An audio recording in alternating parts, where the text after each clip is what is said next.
Boa noite, galera! Gravando mais um vídeo para vocês, vamos dar continuidade aos nossos estudos de História Geral.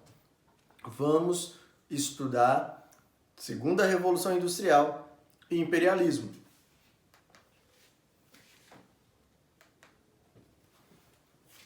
A Segunda Revolução Industrial não é um rompimento com a Primeira Revolução, mas é uma continuidade. Porque o que aconteceu entre a Primeira e a Segunda Revolução Industrial foi um aperfeiçoamento tecnológico. A Segunda Revolução Industrial começa em 1840 e vai até 1914. Observe a data, é a Primeira Guerra Mundial. A Segunda Revolução Industrial também é chamada de fase do aço e do petróleo, porque nesse período aperfeiçoou-se o processo Bessemer.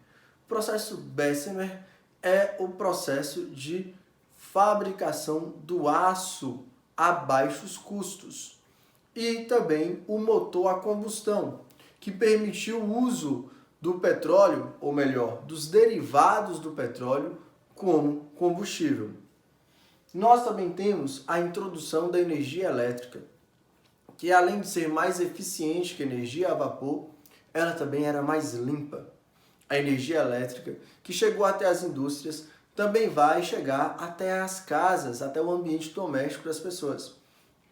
Agora, fábricas vão ser iluminadas durante 24 horas. Olha que bênção, meus queridos! O trabalhador podia trabalhar o dia inteiro. A tecnologia tornando a vida do trabalhador melhor, meus queridos. Olha que incrível! Quais são as potências do período? Observem que nós temos várias potências dentro da Europa e fora da Europa também.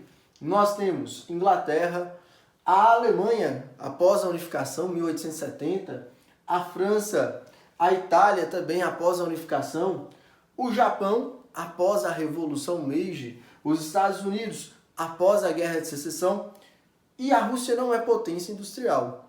Contudo, a Rússia tinha dois polos industriais importantes, Moscou e São Petersburgo. Quais são as grandes inovações desse período? O automóvel, o avião, rádio, cinema, o setor químico, farmacêutico com novos medicamentos, telefone, entre outras invenções. Preste atenção que essas invenções se tornaram objetos de consumo, melhorando a vida das pessoas que ali estavam vivendo na Europa e até em outros continentes com a expansão tecnológica. Então preste atenção, meus queridos, preste atenção que essas inovações tecnológicas geraram um grande otimismo dentro da Europa, que a partir desse momento se sente o centro da civilização. Por quê? Porque ela produz uma tecnologia que muda a vida das pessoas, que melhora a vida das pessoas. Nós temos o capitalismo. Qual tipo de capitalismo nós temos? O capitalismo monopolista e o capitalismo financeiro. O capitalismo monopolista acontece quando grandes empresas controlam o mercado.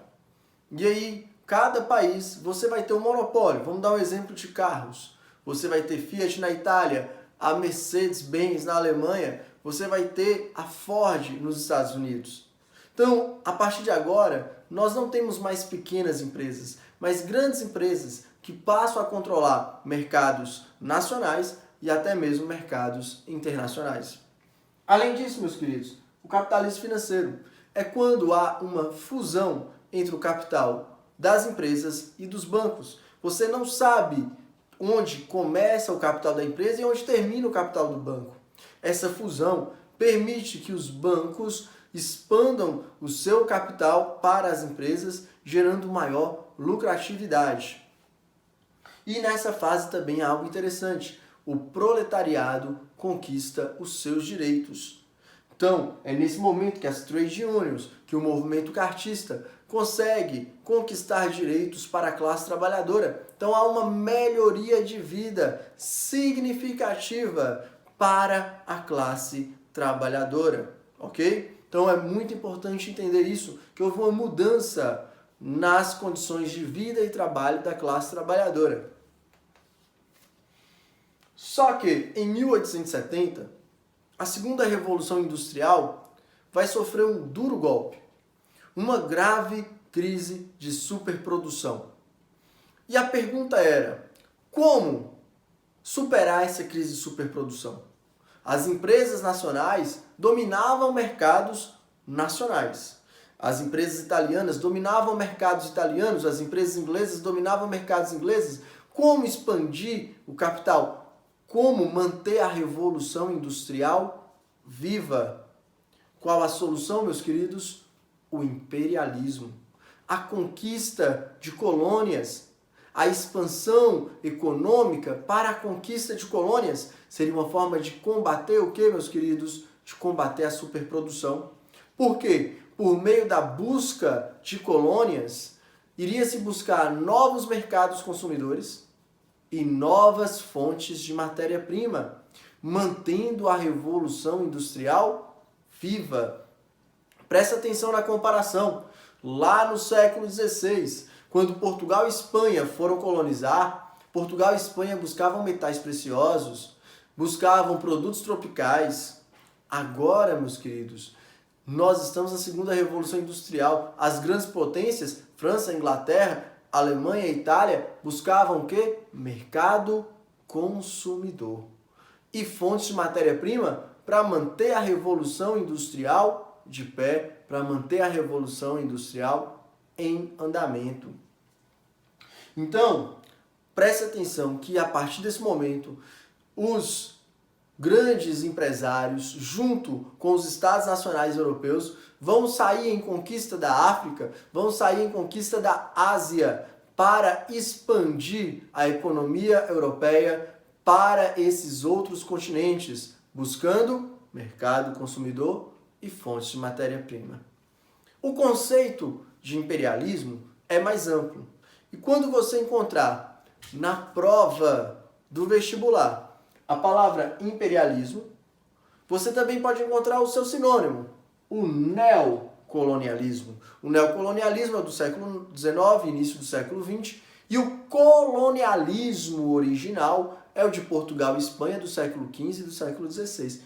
Por favor, não confundam isso na prova.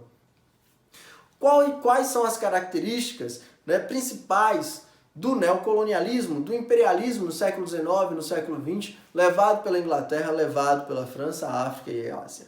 Presta atenção. Primeiro, as nações europeias buscavam mercado consumidor e fornecimento de matéria-prima.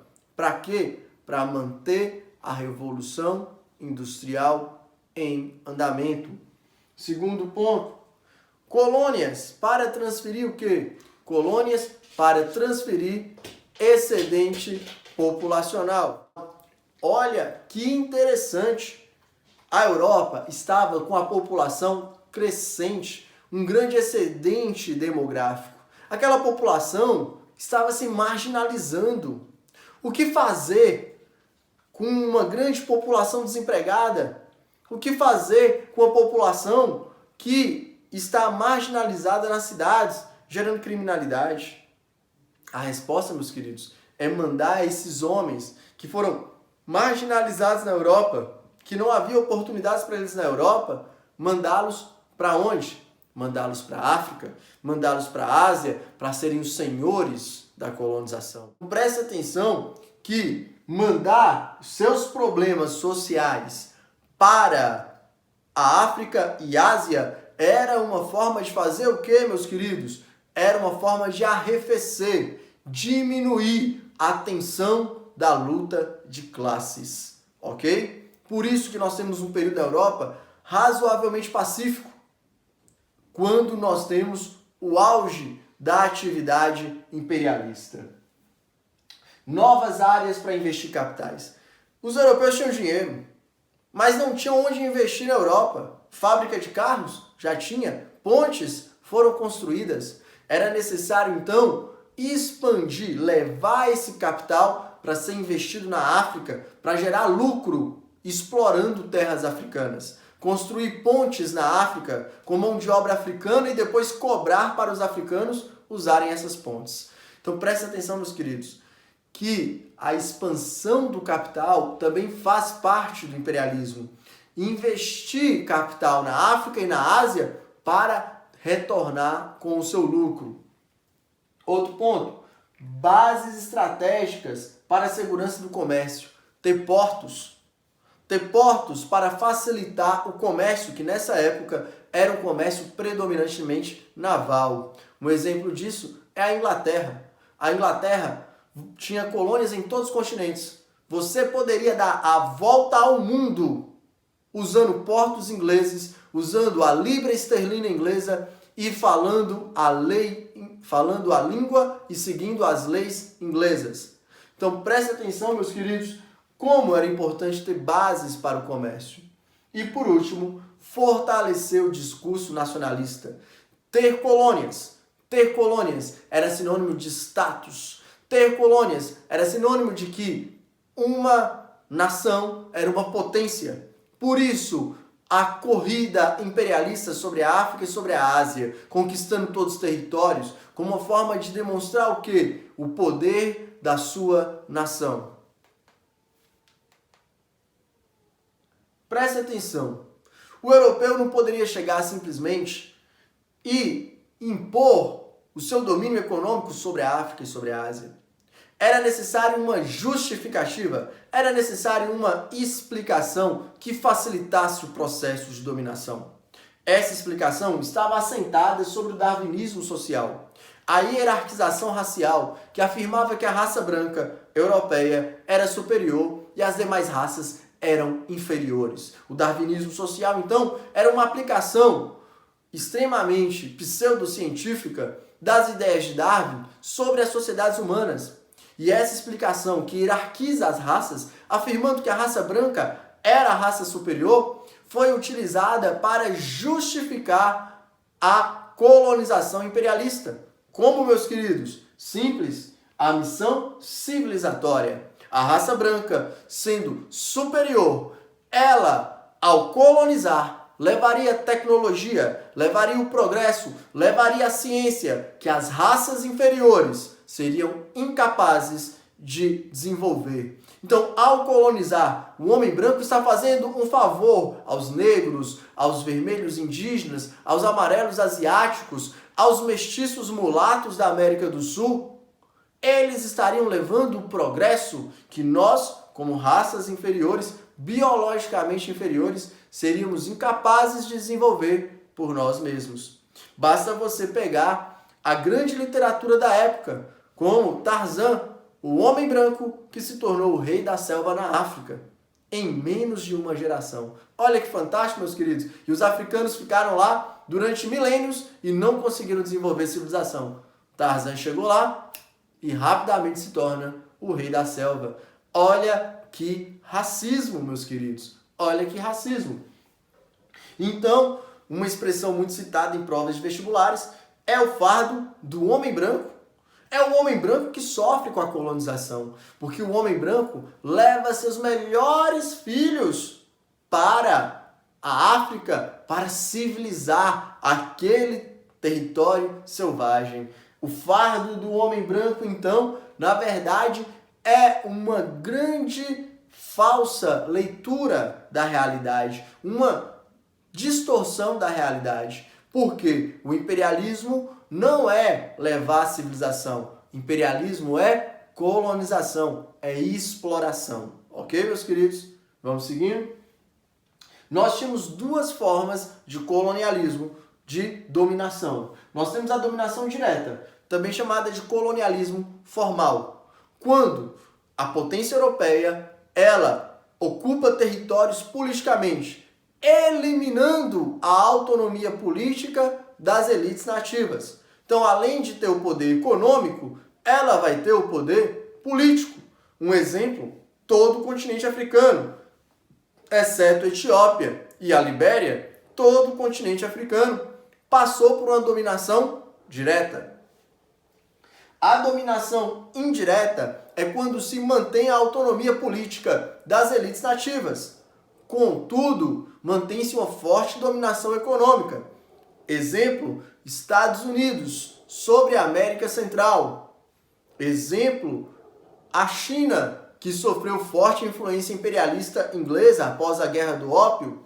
Exemplo, o Brasil, que sofreu forte influência do imperialismo britânico. Um exemplo, a Lei Aberdeen, que vai combater o tráfico de escravos no Atlântico Sul. Era uma lei inglesa impondo sua influência sobre o Brasil.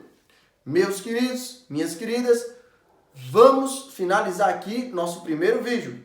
Mas os próximos vídeos são específicos. Imperialismo na África, imperialismo na Ásia e o imperialismo aplicado pelos Estados Unidos da América. Obrigado pela atenção.